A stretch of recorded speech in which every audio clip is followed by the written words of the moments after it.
زماندہ عشق قسط نمبر 20۔ فیروز بخت کو فرخندہ کی برادری میں بڑی عزت و احترام سے قبول کیا۔ فرخندہ کے باپ نے اسی وقت ایک ہنگامی پنچایت بلا لی جس میں برادری کے 11 بڑوں نے فیروز بخت کو اپنے پاس بٹھا کر آپس میں اصلاح مشورہ کیا۔ فرخندہ کا دادا سرپنچ بنا دیا گیا۔ سرپنچ کے مقابل فیروز بخت بیٹھا تھا اور چبوترے کے سامنے نیچے برادری کے مرد، عورتیں اور بچے جمع تھے۔ فرخندہ کو بلا کر فیروز بخت کے پاس بٹھا دیا گیا۔ سرپنچ نے فیروز بخت کی طرف جھک کر سرگوشی میں پوچھا، نوجوان تاجر، فرخندہ تیرے معاشقے کی داستان برادری میں تعجب اور تجسس سے سنی جاتی رہی ہے۔ مجھے یہ بھی معلوم ہوا ہے کہ تو اس ملک کا بڑا تاجر ہے، لیکن معاشرے میں جتنا بڑا اور غیر معمولی تو ہے، اتنی بڑی فرخندہ بھی ہے، کیونکہ فرخندہ جس برادری سے تعلق رکھتی ہے اس کا ماضی میں راجہ بھوج کے سرکاری بھکاریوں نے سلسلہ ملتا ہے۔ بعد میں اس خاندان کے سربراہ لوگ مسلمان ہو گئے اور اسی خانوادے سے فرخندہ کا بھی تعلق ہے۔ ہم لوگ دریوزہ گری نہیں کرتے، بلکہ شاہوں، مہاراجوں اور عمرہ کے دروں سے وابستہ لوگ ہیں، اور ہمارے ماہانے، سالانے اور ہفتے مقرر ہیں، اور ہم لوگ اپنے مقرر وقت پر جا کر اپنا حق حاصل کر لیا کرتے ہیں۔ اس طرح ہمارا تعلق بھکاریوں کے معزز ترین گھرانے سے ہے۔ فیروز بخت نے کوئی جواب نہ دیا۔ سرپنچ نے فیروز بخت سے پوچھا، کیا میں پنچایت کی کارروائی شروع کر دوں؟ فیروز بخت نے جواب دیا، ہاں شروع کر دیجئے، میری طرف سے آپ کو اجازت ہے۔ سرپنچ اپنی جگہ پر کھڑا ہو گیا اور برادری والوں کو مخاطب کیا، پنچوں اور میری برادری کے لوگوں، میرا خیال ہے کہ اس وقت ہم سب جس کام کے جمع ہوئے ہیں اس سے ہر شخص واقف ہے۔ کئی آوازیں ایک ساتھ بلند ہوئی، ہاں ہم سب واقف ہیں۔ سرپنچ نے فیروز بخت کو حکم دیا، تو اپنی جگہ پر کھڑا ہو جا۔ فیروز بخت کھڑا ہو گیا۔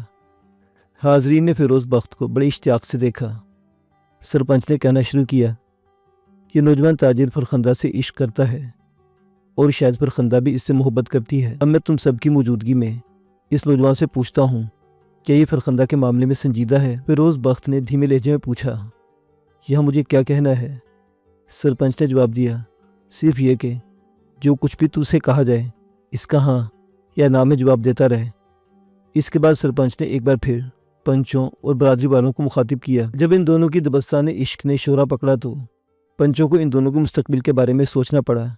پھر فیروز بخت سے پوچھا، تو اپنے ارادے میں ثابت قدم اور مستقبل پر نظریں جمائے رکھ، کسی دن بھی یہ تعلق مستقل اور دائمی ہو جائے گا، کیا تو اس کی خاطر اپنا سب کچھ چھوڑ دینے پر آمادہ ہے؟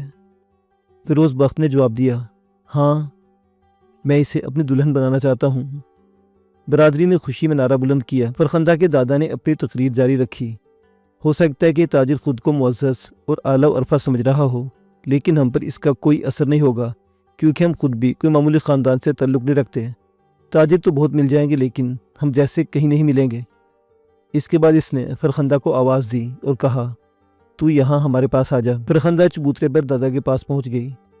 دادا نے اسے فیروز بخت کے قدموں میں بٹھایا اور کہا، اب میں فرخندہ سے پوچھتا ہوں کہ وہ ہم سب کو بتائے کہ وہ فیروز بخت سے محبت کرتی ہے اور اس نے اپنے محبوب کو اچھی طرح پرکھ اور سمجھ لیا ہے۔ فرخندہ کھڑی ہو گئی اور جواب دیا، بہرحال میں اس نوجوان سے محبت کرتی ہوں، لیکن اس کو پرکھوں گی شادی کے بعد۔ دادا نے فیروز بخت سے پوچھا، کیا تو فرخندہ کی خاطر اس کی برادری کے مقرر کردہ شرائط کو قبول کرنے کو تیار ہے؟ فیروز بخت نے فرخندہ کی طرف دیکھا اور فرخندہ نے فیروز بخت کی طرف دیکھا۔ فرخندہ نے آہستہ سے کہا، کہہ دے ہاں، برادری کی شرط مجھے سنے بغیر ہی منظور ہے۔ فیروز بخت نے یہ جواب دہرایا اور ایک بار پھر تالیوں سے فضا گونج اٹھی۔ دادا نے مزید کہا، اور یہ بتا کہ تیری نظر میں تیرا حسب نسب زیادہ قیمتی ہے یا فرخندہ؟ اس نے پھر وہی جواب دیا، فرخندہ۔ دادا نے اطمینان کی سانس سے کہا، فیروز بخت، تو یہ بات جانتا ہی ہوگا کہ جب کوئی شخص ایک دھرم سے دوسرے دھرم میں داخل ہوتا ہے اور کوئی شخص اپنا مذہب چھوڑ کر دوسرے کے اختیار کرتا ہے، اس کو نئے مذہب کے اصول و ضوابط بتائے جاتے ہیں اور اس سے چند عہد و پیمان کیے جاتے ہیں۔ فیروز بخت نے جواب دیا، میں جانتا ہوں، مجھے معلوم ہے۔ دادا نے اپنا فیصلہ سنا دیا، اس طرح ہماری برادری کا بھی تعلق اور یہ اصول ہے کہ اس وقت تک کوئی بھی شخص کو اپنی برادری میں داخل نہیں کرتی جب تک کہ وہ سال بھر بھیک مانگ کر نہ دکھائے، لیکن چونکہ تیرا معاملہ دوسروں سے مختلف ہے اس لیے تجھے 6 ماہ کی چھوٹ دی جائے گی، اور تو اگر فرخندہ کو حاصل کرنا چاہتا ہے تو اس کی خاطر 6 ماہ تک بھیک مانگے گا، اور جب تو اس امتحان میں پاس ہو جائے گا تو فرخندہ تو اس سے وابستہ کر دی جائے گی۔ فیروز بخت کے پاؤں تلے سے زمین نکل گئی۔ پریشانی میں کہا، یہ کس طرح ممکن ہے؟ اب کسی پنچ نے زبان کھولی، اگر تو فرخندہ سے محبت کرتا ہے تو تجھے اس آزمائش سے بہرحال گزرنا پڑے گا۔ فرخندہ نے اس کا ہاتھ دبایا۔ فیروز بخت، یہ تو کیا کہہ رہا ہے؟ کیا تو مجھ سے محبت نہیں کرتا؟ فیروز بخت نے جواب دیا، میں تجھ سے محبت کرتا ہوں فرخندہ، لیکن میں بھیک نہیں مانگ سکتا۔ فرخندہ کے دادا نے پنچو کو مخاطب کیا۔ پنچو نوجوان آزمائی سے گزرے بغیر فرخندہ سے شادی کرنا چاہتا ہے۔ پنچو نے بیک آواز میں کہا، پھر یہ رشتہ بھی نہیں ہو سکتا۔ فرخندہ نے اپنے دادا سے کہا، دادا فیصلے میں اجرت سے کام نہ لو۔ پنچو کی طرف منہ کر کے درخواست کی، فیروز بخت کو سوچنے کا موقع دیا جائے، کیونکہ میں جانتی ہوں کہ فیروز بخت مجھ سے محبت کرنے کے باوجود اتنا بڑا فیصلہ اتنی آسانی سے قبول نہیں کر سکتا۔ دادا نے فیروز بخت سے پوچھا، کیا تم فرخندہ کے خیال سے متفق ہے؟ فیروز بخت نے کوئی جواب نہیں دیا۔ فرخندہ نے عاجزی سے درخواست کی، فیروز بخت میری خاطر تو ہاں کر لے۔ خدا کے لیے اس وقت تو دادا اور برادری کے پنچوں کو مایوس نہ کر، ورنہ یہ لوگ ہم دونوں کو ایک دوسرے سے ہمیشہ کے لیے جدا کر دیں گے۔ فیروز بخت نے عاجزی و جبر کے ساتھ فرخندہ کو دیکھا تو اس کا دل لرز گیا۔ بولا، تو مجھے کار ندامت میں گراتی رہی ہے۔ میری زندگی کا یہ سب سے زیادہ بھیانک اور شرمناک گڑھا ہے جس سے مجھے گرنے کا حکم دیا جا رہا ہے۔ فرخندہ نے مایوسی سے پوچھا، کیا تم مجھ سے محبت نہیں کرتا؟ فیروز بخت نے جواب دیا، کیوں نہیں؟ میرا خدا شاہد ہے کہ میں دنیا میں سب سے زیادہ تجھے چاہتا ہوں۔ میں کس طرح اپنے اس دعوے کا یقین دلاؤں؟ فرخندہ نے کہا، اس طرح تو فوراً ہی ہاں کر دے، اور اگر ہاں نہیں کرتا تو کچھ مہلت ہی مانگ لے تاکہ تو غور و فکر اور مجھ سے مشورے کے بعد کسی نتیجے پر پہنچ سکے۔ فیروز بخت نے فرخندہ کے دادا اور پنچوں سے ایک ساتھ کہا، صاحبان میں اتنا بڑا فیصلہ سوچے سمجھے بغیر نہیں مان سکتا۔ آپ لوگ ایک ہفتہ سوچنے کی مہلت دیجیے تاکہ میں کسی نتیجے پر پہنچ سکوں۔ دادا نے پنچوں سے پوچھا، اس مہلت کے بارے میں تم لوگ کیا کہتے ہو؟ پنچوں نے جواب دیا، ہم سے پوچھنے کے بجائے یہ سوال فرخندہ سے کیا جائے تو بہتر ہے۔ لیکن فرخندہ نے سوال کرنے سے پہلے ہی جواب دے دیا، میرا خیال ہے فیروز بخت کو سوچنے کے لیے 7 دن دے دیے جائیں، میں اسے راضی کر لوں گی۔ چنانچہ دادا نے بھی اعلان کر دیا، نوجوان تاجر، تو یہ سوچنے کے لیے 7 دن دیے جاتے ہیں، امید ہے کہ تو ان 7 دنوں میں کوئی فیصلہ کر لے گا۔ فیروز بخت نے فرخندہ کی طرف دیکھا۔ فرخندہ نے جلد سے کہا، ہاں مجھے یقین ہے کہ یہ 7 دنوں میں کوئی نہ کوئی فیصلہ ضرور کر لے گا۔ اگر اس نے ایسا نہ کیا تو میں خود بھی اسے خدا حافظ کہہ دوں گی۔ دادا نے پنچوں کی اتفاق رائے سے اعلان کر دیا، نوجوان تاجر کو سوچنے کے لیے 1 ہفتہ کی مہلت دی جاتی ہے۔ اس کے لیے موقع کہ یا تو 6 ماہ کی دریوزہ گری کے بعد فرخندہ کو حاصل کر لے، ورنہ ہمیشہ کے لیے جدا ہو جائے۔ فیروز بخت پنچایت کے فیصلے سے اداس ہو گیا تھا اور ان سب میں خود کو بالکل اجنبی محسوس کر رہا تھا۔ اس نے فرخندہ کو دوری سے مطلع کر دیا، میں واپس جا رہا ہوں۔ فرخندہ باپ کو چھوڑ کر اس کے پاس آ گئی۔ فیروز بخت، آج تو مسلسل دل دکھا رہا ہے، کیا بات ہے کہ مجھ سے محبت نہیں کرتا؟ کیا تو 7 دنوں کی مہلت سے فائدہ نہیں اٹھائے گا؟ فیروز بخت نے بدلی سے کہا، اگر تیری پنچایت نے سنگ دلی سے کام لیا تو میں پسپائی اختیار کر لوں گا۔ فرخندہ نے منہ لٹکا کر جواب دیا، تب پھر تو اس وقت تو چلا جا، میں تجھ سے بات نہیں کروں گی۔ فیروز بخت فرخندہ کی خفگی سے ڈر گیا۔ فرخندہ، میں تجھے اداس بھی نہیں دیکھ سکتا، لیکن تیری پنچایت کو مجھ اس بیہودہ آزمائش میں نہیں ڈالنا چاہیے تھا۔ فرخندہ نے کہا، میں یہ تجھ سے کوئی بات نہ کروں گی، تو میرے ساتھ پیپل کے سائے تک چل، خوب باتیں کر کے کسی نتیجے پر پہنچنے کی کوشش کی جائے تو بہتر ہے۔ فیروز بخت نے اختلاف نہیں کیا اور وہ دونوں پیپل کے درخت کی طرف چل دیے۔ فیروز بخت نے اپنے گھوڑے کی لگام پکڑی اور گمسم چلتے ہوئے پیپل کے سائے تلے پہنچ کر پھر گھوڑے کو یوں ہی چھوڑ کر دونوں درخت کی جڑ میں بیٹھ کے دونوں ہی خاموش رہے۔ آخر فیروز بخت نے اجازت طلب کی، بولا، فرخندہ میں جانا چاہتا ہوں۔ فرخندہ نے بیزاری سے کہا، تو میں نے تجھے روکا کب ہے؟ جا اور شوق سے جا۔ فیروز بخت واپس جانے کے لیے مڑا تو فرخندہ نے آواز دی، بخت اتنی بے حسی بھی اچھی نہیں، میری بات تو سن۔ فیروز بخت نے جواب دیا، تو بات تو کرتی نہیں، پھر میں بیکار بیٹھا کیا کروں؟ وہ واپس آ گیا۔ فرخندہ نے اس کی آنکھوں میں آنکھیں ڈال کر سوال کیا، جو کچھ تجھے فیصلہ کرنا ہے مجھے یہی بتاتا جا، میں تیرے انتظار کی کوپ سے بچنا چاہتی ہوں۔ فیروز بخت نے جواب دیا، تجھے شرمندہ ہونے کی کوئی ضرورت نہیں، میں ابھی تجھ سے محبت کرتا ہوں، لیکن بھیک مانگ کر تجھے حاصل کرنا بہت دشوار شرط ہے۔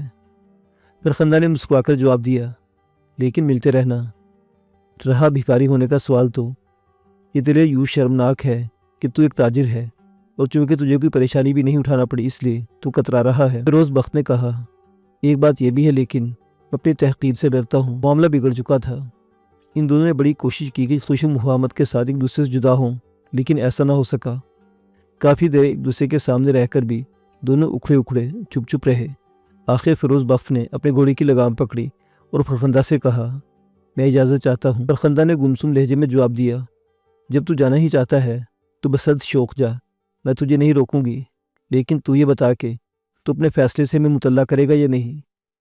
فیروز بخت نے کہا، میں واپس آؤں گا اور ضرور آؤں گا اور تیری پنچایت کو اپنے فیصلے سے مطلع کر دوں گا۔ فرخندہ نے جبراً خوش دلی سے کہا، تب پھر جا، فی امان اللہ، خدا تجھے خوش اور تادیر سلامت رکھے۔ فیروز بخت احمد آباد واپس چلا گیا۔ اس کے جاتے ہی فرخندہ کی حالت خراب ہو گئی۔ وہ کچھ دیر بیٹھی کپ کپاتی رہی اور جب تک فیروز بخت نظر آیا دیکھتی رہی، لیکن وہ جیسے نظروں سے اوجھل ہوا زاروں کی طرح رونے لگی، پیپل کی جڑ میں لیٹ گئی۔ فیروز بخت اپنی حویلی میں واپس پہنچا تو ہر شخص کو بیگانہ اجنبی سا محسوس کیا۔ کیفے نے اسے نظر انداز کر دیا۔ شازی نے بھی کوئی توجہ نہ دی۔ نرجس نے اسے ایک نظر دیکھا اور اپنے کمرے میں جاتے ہوئے اشارے سے فیروز بخت کو اپنے پاس بلایا۔ فیروز بخت نرجس کے کمرے میں چلا گیا۔ نرجس نے کمرے کو اندر سے بند کر لیا اور سرگوشی کے انداز میں فیروز بخت سے مخاطب ہوئی۔ فیروز بخت میں پوچھتی ہوں تو یہ آج کل کس چکر میں ہے؟ تو کھویا گمسم کیوں رہتا ہے؟ فیروز بخت نے جواب دیا، پتہ نہیں، اول تو یہ کہ میں نہ تو کھویا رہتا ہوں اور نہ ہی گمسم۔ لوگوں کو میری بابت کو شبہات ہو گئے ہیں جو جلد ہی دور ہو جائیں گے۔ نرجس سے سمجھایا، دیکھ میں تجھے مشورہ دوں گی تو کیفے سے نہ الجھ، شازی سے شادی کر کے کیفے کے دل کو اپنی مٹھی میں لے لے ورنہ پچھتائے گا۔ فیروز بخت نے جواب دیا، میں نے فیصلہ کر لیا ہے کہ میں شازی سے شادی نہیں کروں گا۔ یہ لوگ مجھے خام خواہ پھانس رہے ہیں، میری سمجھ نہیں آتا کہ میں ان سے کس طرح پیچھا چھڑاؤں۔ نرجس نے پوچھا، لیکن تو شازی سے شادی کیوں نہیں کرنا چاہتا؟ فیروز بخت نے سیدھا سا جواب دیا، شازی مجھے اچھی نہیں لگتی۔ نرجس نے پوچھا، پھر تو کس سے شادی کرنا چاہتا ہے؟ ابھی تو میں خود بھی نہیں جانتا۔ تو جانتا ہے اور خوب جانتا ہے، مثل مشہور ہے کہ جس درخت کا بکل ہوتا ہے وہی لگتا ہے۔ تیرا نسب نامہ بھی کچھ پیسا ہی لگتا ہے، ورنہ شازی اس بھکارن سے لاکھ درجے بہتر ہے۔ فیروز بخت نسب نامے کے تانے سے چڑ گیا، نرجس کے پاس اٹھ گیا، لیکن نرجس اس کا راستہ روک لیا۔ بولی، میں جانتی ہوں کہ تو فرار کا عادی ہے، لیکن میری آخری بات سنتا جا۔ اگر تو نے ہم سب کا کہا نہ مانا تو یہ سمجھ کے ان قریب ایک ایسا انقلاب رونما ہونے والا ہے جس میں کچھ بھی نہ رہے گا اور تو اپنے کیے پر پچھتائے گا۔ لیکن فیروز بخت جواب دیے بغیر چلا گیا۔ وہ تجارتی حویلی میں پہنچ گیا۔ وہاں ستار منہ لٹکائے بیٹھا تھا۔ عملے نے سلام کیا، لیکن اس میں گرم جوشی نہیں تھی۔ جو اپنے کمرہ خاص میں جا کر بیٹھ گیا تو ستار بھی وہیں پہنچ کر بولا، میرے آقا، میرا دل گواہی دے رہا ہے کہ کچھ ہونے والا ہے۔ فیروز بخت نے نائے صبر و تحمل سے اپنی حالت برقرار رکھی، بے پرواہی سے پوچھا، کیا ہونے والا ہے؟ میں نہیں جانتا، لیکن کچھ نہ کچھ ضرور ہوگا۔ میر منشی نے فیروز بخت سے خوشامدانہ دریافت کیا، میرے آقا، آپ کا کاروبار میں پوری دلچسپی نہیں لے رہے، اس لیے ہمارا کاروبار خسارے میں جا رہا ہے۔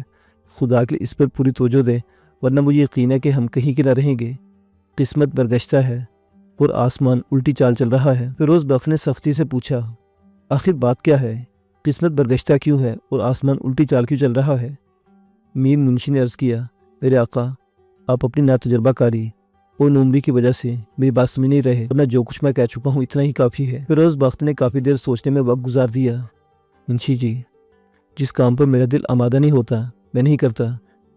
میر منشی بھی جھک مارنے کے لیے آیا تھا اور جھک مار کر چلا گیا۔ کارندوں نے مطلع کیا، صورت میں ایک چینی جہاز آیا ہوا ہے، وہ مالابار کے ساحل کو وہ منڈل سے کالی مرچ لایا ہے، اس کا معاملہ کر دیجیے۔ فیروز بخت ہنسا، ہش، میں کالی مرچ لے کر کیا کروں گا؟ ایک منشی نے جواب دیا، اس مال کی مغربیوں میں بڑی کھپت ہے۔ جہاز جس پر کالی مرچ بار ہے یہاں سے واپس چلا جانا چاہتا ہے، اگر اسے واپس نہ جانے دیا تو اپنا مال کسی مغربی ملک میں لے جا کر بیچ دیتا۔ فیروز بخت نے جواب دیا، میر منشی سے کہو وہ صورت کے ناظم اعلیٰ کے نام خریداری کا اجازت نامہ تحریر کر دے، میں اس پر دستخط کر دوں گا۔ دوسری بات یہ کہ اجازت نامے میں یہ بھی لکھ دیا جائے کہ اس مال کو کسی مغربی کمپنی کے ہاتھ فروخت کر دیا جائے۔ درندے چلے گئے، لیکن ذرا دیر بعد میر منشی خود آگے اور عاجزی سے عرض کیا، میرے آقا، اس ناچیز کی رائے میں آپ چند دنوں کے لیے صورت خود تشریف لے جائیں اور یہ کام اپنے سامنے انجام دلوائیں، کیونکہ یہ کوئی معمولی سودا نہیں ہے۔ فیروز بخت کو فرخندہ کا خیال آ رہا تھا، لیکن معلوم نہیں کیا سوچ کر جواب دیا، اچھا، سفر کی تیاری کی جائے، میں کل سے پرسوں تک صورت روانہ ہو جاؤں گا۔ کاروباری حویلی کا ہر چہرہ حشاش پیشاش ہو گیا۔ ستار نے اس کا ہاتھ چوم لیا، آہستہ سے کہا، اگر آپ نے مثبت فیصلہ نہ کیا ہوتا تو اس کا بہت برا نتیجہ نکلتا اور آپ کے حریف جانے آپ کے خلاف کون سی چال چل جاتے۔ فیروز بخت نے جواب دیا، ستار، میں نے ابھی بھی فیصلہ کیا ہے کہ میں اپنے کاروبار کو ترقی دوں گا اور سوسے اور غفلت کو خیر بات کہہ دوں گا۔ ستار نے پرجوش آواز میں کہا، آمین ثم آمین۔ اس کے بعد اس نے کمرے کا دروازہ بند کر لیا اور بڑی دیر تک فرخندہ سے جنگ کرتا رہا۔ اس نے کئی بار کوشش کی کہ وہ فرخندہ کا خیال ہمیشہ کے لیے دل سے نکال دے، لیکن اس میں پوری طرح کامیاب نہ ہوا۔ ہر بار دل یہی مشورہ دیتا کہ معاملے کو التوا میں ڈال کر وقت کا انتظار کر، ممکن ہے کوئی بہتری کی صورت نکل آئے۔ وہ فرخندہ سے 1 ہفتے کا وعدہ کر کے آیا تھا، لیکن اب سورج جانے کے بعد وعدے کے مطابق فرخندہ سے ملاقات نہیں ہو سکتی تھی۔ وہ اپنی سور روانگی سے فرخندہ کو مطلع کر دینا چاہتا تھا، لیکن وہ خود فرخندہ کے پاس جا بھی نہیں سکتا تھا۔ سوچا ستار کو بھیج دیا جائے، لیکن دوسرے لمحے رسوائی کے خوف نے اسے اس ارادے سے باز رکھا۔ دوسرے دن وہ اپنی حویلی سے نکلا تو خاصا پریشان تھا، کیونکہ ابھی تک کوئی ایسی صورت اس کی سمجھ میں نہیں آئی تھی جس سے وہ فرخندہ کو اپنی سور روانگی سے مطلع کر دیتا۔ باہر نسیم سار کے جھونکوں میں شامل کیف و سرود نے اس کے رگ و پے میں فرخندہ کے عشق کی لہریں دوڑا دی۔ سوئی محبت انگڑائی لے کر بیدار ہوئی اور سورج جانے کے چٹان جیسے ارادے میں شگاف پڑ گیا۔ ستار اس کے ساتھ ساتھ چل رہا تھا۔ کچھ دور چلنے کے بعد فیروز بخت نے اپنے گھوڑے کا رخ پتوا آباد کی طرف کر دیا۔ ستار نے پوچھا، میرے آقا، آپ نے گھوڑے سے اپنا رخ کیوں بدل دیا؟ اس نے جواب دیا، تجھے غلط فہمی ہوئی ہے، رخ گھوڑے نے نہیں خود میں نے بدلا ہے۔ ستار نے حیرت سے پوچھا، گستاخی معاف، ادھر آپ کہاں جا رہے ہیں؟ فیروز بخت نے جواب دیا، میں پتوا آباد جا رہا ہوں، شیخ قطب عالم بخاری کے مزار پر، میں ان سے اپنی کامیابی کی دعا مانگوں گا۔ ستار نے خوش ہو کر عرض کیا، تب پھر میں بھی ساتھ چلوں آپ کے؟ فیروز بخت نے کہا، نہیں، میں وہاں تنہا جاؤں گا، تو کاروباری حویلی پہنچ، میں بھی وہیں آ رہا ہوں۔ وہ دونوں یہاں سے جدا ہو گئے۔ ستار اپنی راہ چلا گیا اور فیروز بخت پتوا آباد روانہ ہو گیا۔ آبادی کو پیچھے چھوڑتا جب وہ اس چھوٹی سی کچی سڑک پر پہنچا جو سیدھی قطب عالم مزاری کے بخار تک جاتی تھی، تو اس نے کپاس کے پودوں کی آڑ سے ایک جوڑے کو نکلتے دیکھا۔ ایک شیخ و شریف لڑکی اپنے ساتھی کا ہاتھ پکڑے احمد آباد کی طرف جا رہی تھی۔ لڑکی کے جسم پر سرخ لباس تھا اور نوجوان نے ہلکے نیلے رنگ کا لباس پہن رکھا تھا۔ نیلے رنگ میں سے نوجوان کا سرخ و سفید رنگ پھوٹ رہا تھا۔ اسے لڑکی پر کچھ شبہ گزرا۔ وہ گھوڑے کو بھگا کر ان دونوں کے سر پر پہنچ گیا۔ ٹاپوں کی آواز پر دونوں مڑ کر اس کر دیکھا۔ فیروز کا دل زور زور سے دھڑکنے لگا۔ وہ بے اختیار گھوڑے سے کود پڑا۔ فرخندہ، یہ تو ہے؟ پھر نوجوان کو دیکھ کر پوچھا، یہ کون ہے؟ فرخندہ سکتے میں رہ گئی، پھر ہوش میں آ کر بولی، ہاں یہ میں ہوں۔ کیوں، کیا بات ہے؟ اس نے پھر وہی سوال کیا، یہ کون ہے؟ فرخندہ نے جواب دیا، یہ میرے چچا کا بیٹا علی ہے اور میں نے تیری جگہ اسے دے دی ہے۔ فیروز بخت کانپ گیا، آنکھوں تلے اندھیرا چھا گیا اور گلا خشک ہو گیا۔ وہ مشکل پوچھا، تو میرا کیا بنے گا؟ فرخندہ نے بے پرواہی سے جواب دیا، میں کیا جانوں، یہ تو اپنے دل سے پوچھ جو تجھے ڈاواڈول کیے ہوئے ہے۔ فیروز بخت نے درخواست کی، فرخندہ اس کا ہاتھ چھوڑ دے، اس سے مجھے تکلیف ہو رہی ہے۔ فرخندہ نے جواب دیا، میں نے بار بار ہاتھ پکڑنے اور چھوڑنے کی عادی نہیں ہوں۔ فیروز بخت نے عاجزی سے کہا، اس وقت میں حسب وعدہ تیرے ہی پاس آ رہا تھا، لیکن تو یہاں راستے میں ہی مل گئی۔ فرخندہ نے بے دلی سے پوچھا، تو نے کیا فیصلہ کیا؟ فیروز بخت نے اٹک اٹک کر جواب دیا، مجھے تیری خاطر، تیری برادری اور تیرے پنچوں کی شرط منظور ہے۔ میں تیری خاطر فرخندہ، صرف تیری خاطر زہر کے جام پی لوں گا۔ پھر شرما کر آہستہ سے کہا، میں 6 ماہ تک بھیک مانگنے کے لیے تیار ہوں۔ فرخندہ نے فرتے جوش سے پوچھا، سچ؟ فیروز بخت نے نیم مدہوشی میں جواب دیا، سچ۔ اگر خدا کے لیے فرخندہ اب اس کا ہاتھ چھوڑ دے۔ فرخندہ نے اپنے چچا کے بیٹے علی کا ہاتھ چھوڑ دیا اور فیروز بخت کا ہاتھ پکڑ لیا، بولی، پھر کب اپنی اس آزمائش سے گزرے گا؟ فیروز بخت نے جواب دیا، ٹھیک 8ویں دن، آج سے 7 دن بعد۔ علی ہکا بکا ان دونوں کی صورتیں دیکھنے لگا۔ فیروز بخت کو اس کی موجودگی میں تکلیف پہنچا رہی تھی۔ ناگواری سے فرخندہ سے کہا، فرخندہ اس کو تو چلتا کر دے ورنہ میں اپنے آپ پہ نہ رہوں گا۔ فرخندہ زور سے ہنسنے لگی، یہ تو میرے ساتھ ہی واپس جائے گا۔ فیروز بخت نے عاجزی سے کہا، میری خاطر فرخندہ، صرف میری خاطر، اس کو برداشت نہیں کر سکتا۔ فرخندہ نے علی کی طرف دیکھا اور مسکرا دی۔ فیروز بخت حسرت کی آگ میں جلنے لگا۔ فرخندہ نے کہا، بخت، علی سے نہ ڈر، اب جب کہ تو نے یہ وعدہ کر لیا ہے کہ تو میری برادری کی شرائط مان کر مجھے حاصل کر لینے پر آمادہ ہے، تو میں بھی اصل بات کو راز کیوں رہنے دوں؟ پھر ذرا دیر خاموش رہ کر بولی، علی سے ڈر مت، کیونکہ یہ شادی شدہ ہے، اس کی شادی ہو چکی ہے اور اس کا ایک بچہ بھی ہے۔ فیروز بخت نے حیرت سے پوچھا، پھر تو نے ایسی بات کیوں کی؟ فرخندہ نے جواب دیا، میں اسے اپنے ساتھ لے کر تیرے پاس آ رہی تھی، کیونکہ میں تیرے تذبذب سے بہت پریشان تھی۔ خوب سوچ سمجھ کر میں نے فیصلہ کیا کہ میں علی کو ساتھ لے کر تیرے پاس پہنچوں گی اور تیرے دل میں موجود آتش عشق کو رقابت کی ہوا سے بھڑکا دوں گی۔ میں خوب جانتی تھی میرے اس عمل سے تیرا تذبذب دور ہو جائے گا اور جس فیصلے پر مہینوں نہ پہنچ سکتا اس طرح گھنٹوں میں پہنچ جائے گا۔ چنانچہ میں اپنے مقصد میں کامیاب ہو گئی۔ علی منہ لٹکائے کھڑا تھا اور فیروز بخت کو اپنی عاجلانہ شکست کا صدمہ تھا۔ فیروز بخت نے کھسیا کر کہا، فرخندہ، اگر تو یہ سب نہ کرتی تب بھی میں نے وہی فیصلہ کر لیا تھا جس کا میں نے ابھی ابھی اعلان کیا ہے۔ میں تجھے اس طرح جلانا نہیں چاہیے تھا۔ فرخندہ نے فیروز بخت کے گھوڑی کی لگام پکڑی اور اس کو ایک برگد کے نیچے کھڑا کر کے موٹی سی شاخ سے باندھ دیا اور خود بھی وہیں بیٹھ کر بولی، تو بھی یہیں آ جا۔ اور علی سے کہا، تیرا جی چاہے تو میرے ساتھ بیٹھ جا ورنہ واپس چلا جا۔ علی نے جواب دیا، فرخندہ تو اپنے منصوبے میں کامیاب ہو چکی ہے، اب میرا یہاں کیا کام؟ شاید مجھے چلے جانا چاہیے۔ تیری خوشی۔ فرخندہ نے اس کی طرف سے منہ پھیر لیا۔ معزز سامعین و ناظرین، داستان ابھی جاری ہے۔